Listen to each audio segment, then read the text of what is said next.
संध्या एक समाज सेविका थी। महिलाओं के खिलाफ अगर कोई भी अत्याचार कहीं पर भी होता तो संध्या वहां पहुंच जाती। देखो हरिया, तुम्हारी बीवी को तुमने वो हक नहीं दिया जिसकी वो हकदार थी। अरे नहीं नहीं संध्या दीदी, ये तो बहुत ही अच्छे हैं, मेरा पूरा ख्याल रखते हैं और हमसे बहुत ही प्यार भी करते हैं। अरे सब बकवास है। मुझे तुम्हारे पड़ोसियों ने बताया है कि तुम माँ बनने वाली हो। हाँ जी दीदी, बस ऊपर वाले का आशीर्वाद है। अच्छा, यही तो अत्याचार है। तुम्हारा पहले ही एक बेटा है, फिर ये दूसरा बच्चा क्यों? अरे बच्चे को पैदा करने में पूरे 9 महीने का समय लगेगा, फिर उसकी देखभाल, पालन पोषण। क्या तुम इसके लिए तैयार हो? हाँ जी दीदी, बात तो सही है, लेकिन क्या करे, एक बिटिया हो जाए तो परिवार पूरा हो जाएगा ना। यही सोचकर हम लोगों ने बच्चे का फैसला किया था। अरे ये अत्याचार है, महिलाओं के खिलाफ है ये आदमी। क्यों आखिर यही बेचारी बच्चा पैदा करे? अरे वो क्या है ना, ये तो कुदरत का नियम है दीदी, हम तो कुछ कर ही नहीं सकते। कर सकते हो, क्यों नहीं कर सकते हो? सभी हैरान होकर संध्या को देखते हैं। अब मेरे कहने का मतलब है तुम उसकी मदद कर सकते हो, घर के काम में, उसकी देखभाल में।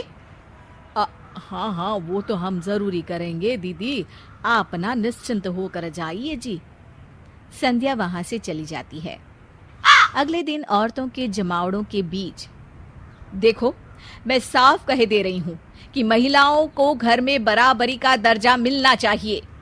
अरे वो कोई काम करने वाली नौकरानी नहीं, बल्कि घर चलाने वाली महारानी है, महारानी।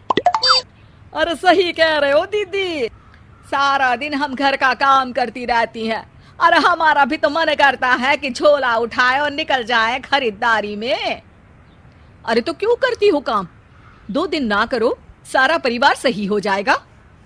हाँ संध्या दीदी सही कह रही हैं, झाड़ू पोछा, बर्तन, कपड़ा, खाना और न जाने कितने काम हैं जो हम लोग बिना शिकायत के करती रहती हैं, लेकिन हमें वो इज्जत, वो हक नहीं मिलता जिसके हम हकदार हैं। संध्या वहां से भी चली जाती है। एक दिन संध्या घर में बैठकर चाय पी रही होती है कि तभी कुछ आदमी और बूढ़ी औरतें उसके घर आ जाती है। अरे कौन है संध्या यहाँ? मैं हूँ संध्या, और किसने आप पर अत्याचार किया है मुझे बताएं, मैं खबर लेती हूँ उसकी। एक बूढ़ी औरत के साथ संध्या का हाथ हमेशा है। अरे बस करो, लोगों को भड़काती रहती हो, हमारा घर खराब कर रही है। क्या बकवास किया है तूने मेरी बहू के सामने हैं? अब ना तो वो घर में हम लोगों के लिए खाना बनाती है, ना इन छोटे बच्चों की देखभाल करती है। आखिर कब तक, मैं कहती हूँ आखिर कब तक हमारे समाज की औरतें खाना बनाएंगी?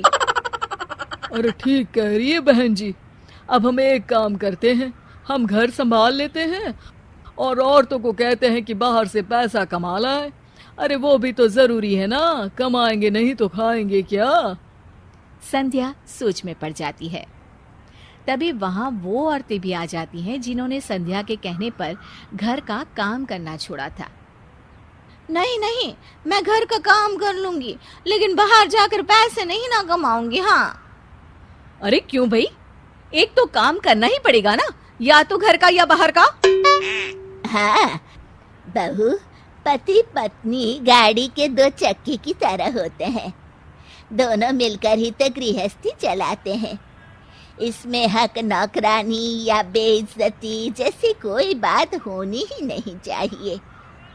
और सुन संध्या, अगर महिलाओं के हक की बात करनी है तो उन घरों में जाओ जहां सच में महिलाएं घरेलू हिंसा की शिकार होती हैं। मैं समझ गए आंटी जी कि असली फेमिनिज्म यानी नारीवाद क्या होता है।